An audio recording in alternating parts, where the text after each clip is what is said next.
رمضان میں سب کی بخشش ہو جاتی، سب کی، چار نہیں بخشے جاتے، چار۔ کسی بھائی میں یہ عیب ہے، ابھی سن کے توبہ کر لینا۔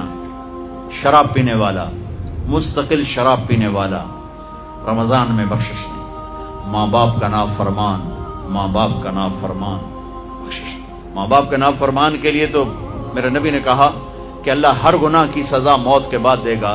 ماں باپ کے نافرمان کو یہیں سے شروع کرے گا اور آگے تک لے کے جائے گا، یہاں بھی سزا دے گا اور آگے بھی سزا دے گا۔ تیسرا کون ہے؟ رشتہ داروں سے لڑنے والا، کبھی بھائی سے لڑا، کبھی بہن سے لڑا، کبھی خالہ سے، کبھی چاچے سے، کبھی مامے سے، کبھی تائے سے، کبھی پھوپھے سے، قریبی رشتوں سے لڑنے والا اور تعلق توڑنے والا، اس کی بخشش نہیں ہوگی۔ چوتھا کون ہے؟ کینہ رکھنے والا، کینہ، نفرت کے ساتھ ان کے ٹانگیں کھینچنا چاہتا ہوں، اس کو کینہ کہتے ہیں۔ تو یہ چار برائیاں معاف نہیں